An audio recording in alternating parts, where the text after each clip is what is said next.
नमस्कार, मैं मनीष आपके बीच इस बात के साथ हूं कि कोरोना और क्रोनोलॉजी को समझिए। इस देश में दो विषय या दो व्यक्ति या दो संगठन कहा जाए कि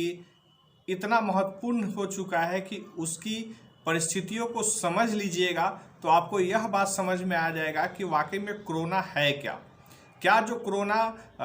न्यूज़ चैनल बता रहे हैं या कोरोना भारत के प्रधानमंत्री बता रहे हैं या जो वर्ल्ड बैंक के इशारों पे पूरी राजनीतिक षड्यंत्र और कहानियां देश में चलाई जा रही है, वह भी भारतीय संसद संविधान और संविधान के तहत निहित सभी प्रणालियों के तहत कोरोना को क्रोनोलॉजी के माध्यम से लोगों के दिमाग में एक संक्रमण भरने की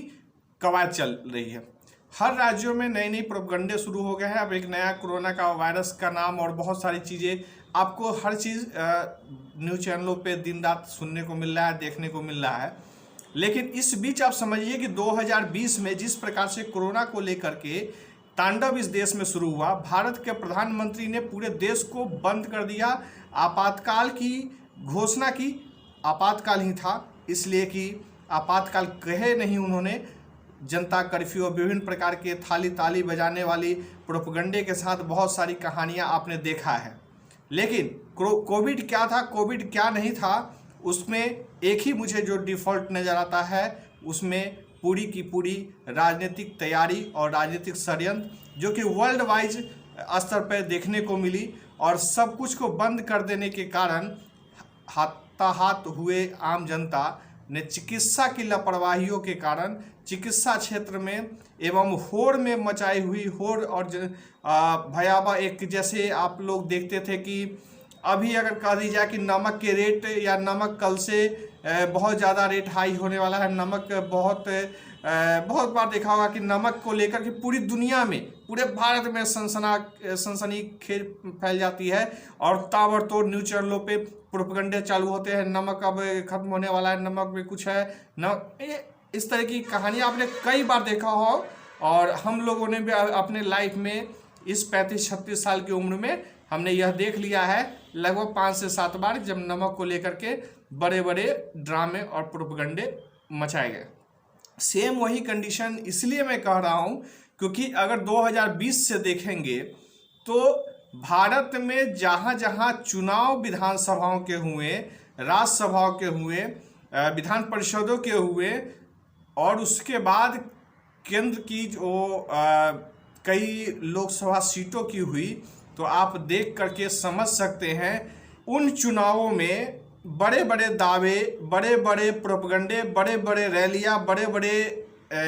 अमली जामा पहनाने वाले, भारत को स्वर्णिम इतिहास दिखाने वाले प्रधानमंत्री के नेतृत्व में जो चुनाव हुआ आपने सब ने देखा है। कितनी हार किसको मिली नहीं मिली मैं उस पर बात नहीं करूंगा, लेकिन कोरोना की क्रोनोलॉजी को समझिए कि चुनाव जहाँ जहाँ भी होता है वहाँ कोरोना नहीं होता है, वहाँ के सारे ग्राफ खत्म हो जाते हैं। आप इसी बात से समझ के देखिए कि भारत के प्रधानमंत्री नरेंद्र मोदी के नेतृत्व में जिन्होंने राम राज्य ला करके कोरोना को लाया, उस देश में आप समझ के यह देखिए कि इन्होंने कैसा प्रोपगंडा एहतियात किया कि ऑक्सीजन पे कितनी बार खुद उन्होंने बयान दिया और इस देश के संसद में यह कह दिया गया कि कोरोना काल में किसी को भी ऑक्सीजन की कमी के कारण मृत्यु नहीं हुई। आप समझ के यह देखिए कि कोरोना और कोविड को लेकर के जो कहानी रोज रोज क्रोनोलॉजी एक नई नई पैदा की जा रही है, वह वर्ल्ड बैंक और वर्ल्ड हेल्थ ऑर्गेनाइजेशन WHO के माध्यम से, एवं क्योंकि वर्ल्ड WHO पूरे विश्व का एक संगठनात्मक स्ट्रक्चर है जो लोगों को और बड़े बड़े पूंजीपतियों को गाइड करती है और उनके इशारों पे बहुत सारे कहानी करती है। इसको अगर पढ़ना हो, समझना हो तो आप देख सकते हैं WHO और एवं वर्ल्ड बैंक से कितने सारे लोन भारत के प्रधानमंत्री ने पिछले 8 सालों में लिया है, उसको भी आप देख लीजिए। मैं इस ओर आपको आकर्षित करना चाहता हूं कि दूसरी चीज़, भारत के प्रधानमंत्री के रैली और भाषणों से ही आपने स्पष्ट समझ लिया होगा कि कोरोना की क्या स्थिति है। अगर अब भी आपको अगर श्री राम के नाम पे नरेंद्र मोदी के नीतियों में भरोसा उठ रहा है तो करते रहिए। फिर से कोविड का एक नया प्रोपगंडा आने जा रहा है और आपके घरों में और आपके ऊपर लाठियों की बौछार होगी। इसमें एक और कहानी होने यह जा रही है कि हो सकता है पेट्रोल डीजल के दाम घटा दिए जाए, जिससे सरसों तेल वगैरह की जो ट्रांसपोर्टिंग में जो ज़्यादा खर्च बढ़े हैं उसमें भी कमी आएगी। कुछ कमी प्रोपगंडे जो उत्तर प्रदेश चुनाव को लेकर के अब कहानियाँ चल रही है उसमें भी जोड़ी जाएगी। उत्तर प्रदेश की चुनाव को लेकर के मैं एक चीज़ और कहूँगा कि भारत के प्रधानमंत्री ने जिस प्रकार से चुनाव को देखते हुए प्रोपगंडे को लेकर के उन्होंने भारत के किसानों से माफ़ी मांगते हुए यह कह दिया कि कुछ लोगों को हम समझा नहीं पाए, हमारी तपस्या में कमी रह गई। किस बात की तपस्या थी वह तो अगर वाकई में आप भारत के नागरिक हैं और भारत को अगर जीवित देखना चाहते हैं, भारत को संपूर्णता के साथ, भारत माता की समृद्धि के साथ अगर आप खड़ा होकर के रहना चाहते हैं तो इस बात को समझ के देखिए कि भारत के प्रधानमंत्री ने 2020 के 17-18 मार्च से जो कहानी शुरू की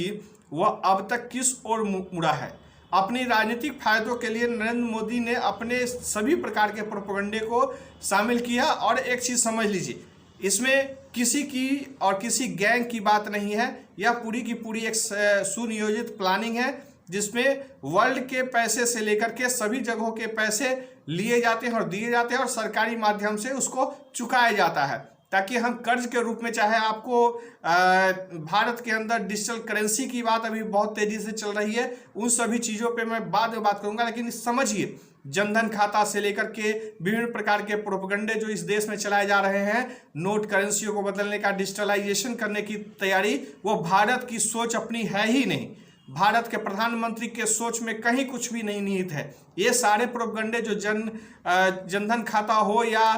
12 रुपये में इंश्योरेंस हो या 200 रुपये में मेडिकल की जो फैसिलिटी वाली कहानियां हैं, यह सब वर्ल्ड बैंक की एक सोची समझी षड्यंत्र के तहत और भारत में इन्वेस्टमेंट के तहत लोगों को कैसे मैनिपुलेट करना है, उनको जो भरपेट, आप समझ लीजिए कि जो 5 किलो अनाज मिल रहा है वो इसी देश के किसानों ने उपजा करके दिया है भारत के प्रधानमंत्री को, जिसको वो फ्री में बांट रहे हैं।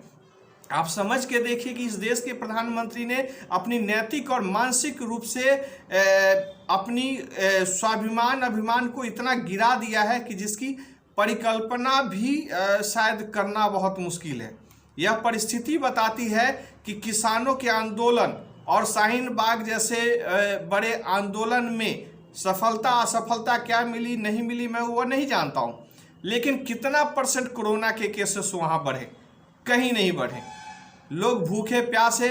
ऐसे मर गए, लेकिन ठंड से मर गए, भूखे मर गए, लेकिन किसी क्रोनोलॉजी के तहत, कोरोना के तहत लोगों की मृत्यु नहीं हुई। आप समझ के देखिए कि कोविड का जो एक सामान्य, जैसे आपके यहाँ पे मलेरिया फीवर नॉर्मल हो जाता है, उसी प्रकार से ये कोविड भी सामने आया और वही परिस्थिति है। लेकिन अभी भी कोविड के नाम पे लॉकडाउन 1, 2, 3, 4, 5 करते करते 14-15 भी चल रहा है। आप विभिन्न प्रकार के सिर्फ प्रोपगंडे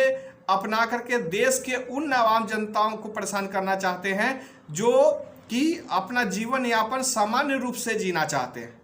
आप समझ के यह देखिए कि क्रोनोलॉजी का यह कैसा कोविड काल है जो सिर्फ राजनेताओं को छोड़कर और किसान जो इतना बड़े स्तर पर रैली कर रहे हैं, वो धरना प्रदर्शन कर रहे हैं, शाहीन बाग में लोग बैठे, विधानसभाओं के बिहार चुनाव हो, उत्तर प्रदेश की चुनाव की तैयारी अब चल रही है, बंगाल चुनाव हुआ, कई राज्यों में चुनाव हुआ, कई जगह भाजपा की हार हुई, कई जगह पे उनके सत्ता में भी लौटे। लेकिन क्योंकि मैं भाजपा की इसलिए बात कर रहा हूं कि आप इस पूरे वीडियो में यह मत समझिए कि मैं भाजपा की बात कर रहा हूं। यह क्रोनोलॉजी भारत के प्रधानमंत्री नरेंद्र मोदी के नेतृत्व में चलाया गया और यह पूरा का पूरा डिजिटलाइजेशन और ये जो प्रोपगंडे हैं, मेकिंग इंडिया, डिजिटल इंडिया, ये सारे चीज़ एक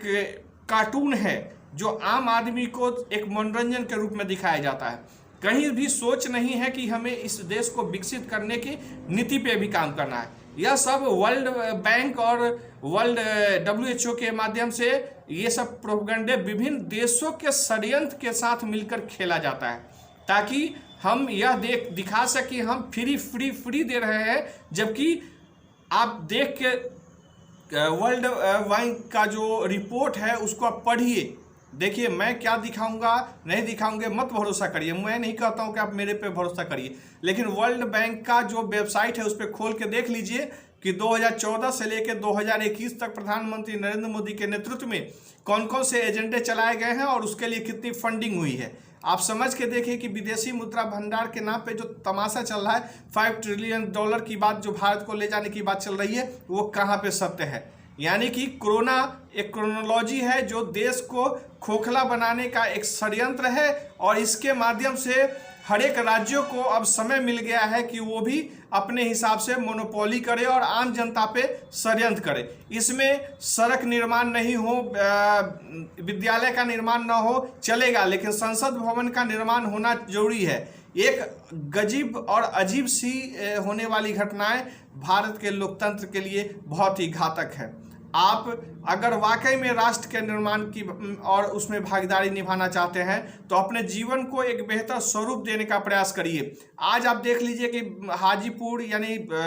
सोनपुर में लगने वाला छत्तर मेला, जो हरिहर क्षेत्र मेला कहा जाता था, वह मेला को 2 सालों 3 सालों से खत्म कर दिया गया, जिसे इस बार यहाँ के स्थानीय लोगों ने अपने बलबूते पे लगाना शुरू कर दिया। यह होती है स्टेमिना। हमें आगे बढ़ना है और प्रधानमंत्री के इस प्रोपगंडे और राज्यों के अंदर अब जो धीरे धीरे प्रोपगंडे चलाए जा रहे हैं कोविड के नाम पे, इससे मुक्त होना है। चुनाव करा रहे हैं विधानसभा पंचायत के, यूपी में पंचायत चुनाव भी बड़े स्तर पे हुआ। आपने देखा कौन सा कोविड का कोई भी खेल नया निकला? नहीं निकला। चुनाव के वक्त कुछ नहीं निकलता है। बिहार में कोविड के कारण तबाही बहुत थी। पंचायत चुनाव को 6 महीने 8 महीने बढ़ा दिया गया, और फिर भी जो पंचायत चुनाव चल रहा है कोविड का कोई असर नहीं है। लेकिन जैसे ही अब सब कुछ सामान्य हो रहा है तो फिर कोविड का नया नया स्लोगन और नए नए प्रोपगंडे शुरू होते जा रहे हैं। यानी कि वर्ल्ड के साथ हमारी जो 60 घाट और हमारे प्रधानमंत्री का जो बाहरी जो खालिस्तान का पैसा आने जाने की जो बात कहते हैं, किसान को खालिस्तानी तक कहा भारतीय जनता पार्टी ने, उनके लोगों ने, और भारत के संसद में बैठे हुए मंत्रिमंडल के लोगों ने भी कहा, सांसदों ने भी कहा था। आप समझ के देखिए कि कितना बड़ा आरोप किसानों के ऊपर लगाया गया। इसके बावजूद भारत के प्रधानमंत्री चुप रहे, और इनकी चुप्पी का यह परिणाम है कि उनको जो मिलने वाले विदेशी फंड है, विदेशी सहयोग है, और आप समझ के यह भी देखिए कि उन्होंने कितना बड़ा स्वांग रचाया। भारत के प्रधानमंत्री ने खुद एक ट्रस्ट बना करके उन्होंने दुनिया से पैसा बटोरा। एक भारत के प्रधानमंत्री दुनिया के इकलौते ऐसे शासक है, शासनार्थ है जो सत्ता चलाते हुए अपना एक एनजीओ चला रहे हैं, और अपने एनजीओ के माध्यम से वो एनजीओ और ट्रस्ट के माध्यम से पैसा बटोर रहे हैं, और लोगों को धमकी देकर के वह किसी भी तरीके से हो पैसे तो उगाही हो ही रही है। इसकी सत्यापन की जांच इस देश में कोई नहीं कर सकता, क्योंकि भारत के प्रधानमंत्री संविधान के तहत सबसे बड़े पद पे बैठे हुए लोग ही यह षड्यंत्र कर रहे हैं, ट्रस्ट और एनजीओ चला रहे हैं। तो आप सभी को इस बात को समझने की आवश्यकता है कि अगर भारत का निर्माण अगर आपको करना है तो वाकई में आप अपने कदम ताल एक साथ मिलाइए। एक किसानों का नारा है, मैंने कई बार सुना है कि हम अकेले डंडे नहीं खाएंगे, सब मिल करके डंडे खाओ। तो आप सभी लोग मिल करके एक साथ आगे बढ़ेंगे तो यह सरकार, देखिए अंग्रेजी हुकूमत के काल में भी जो भारतीय नौकरी करते थे और जिन्हें बुरा लगता था उन लोगों ने आंदोलन किए और वो आतंकी बता दिए गए, वो देशद्रोही बता दिए गए। वही परिस्थिति सामान्य रूप से आज आज़ाद भारत में जो भी लोग सरकार के खिलाफ या सरकार के सिस्टम में रहते हुए खिलाफ में जाते हैं, जो IAS IPS या कोई भी कर्मचारी तक अधिकारी पदाधिकारी सरकार के विरोध में बोलता है, वो सभी लोग अपराधी और देशद्रोही हो जाते हैं। हम अपनी भावनाओं को समझने का प्रयास करें। देश सर्वप्रथम है और देश के साथ हम समझौता नहीं करेंगे। किसी व्यक्ति को भगवान बनाने से पहले आप यह याद रख लीजिए कि इस काल में राम का अवतार अब न होना है और रावणों का भरमार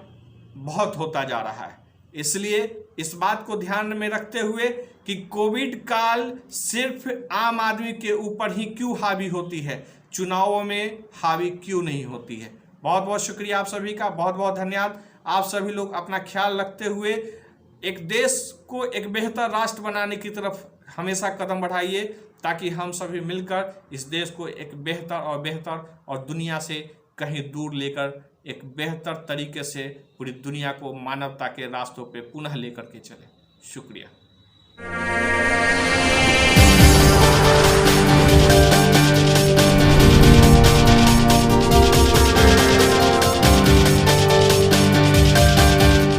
भोजन, कपड़ा, पानी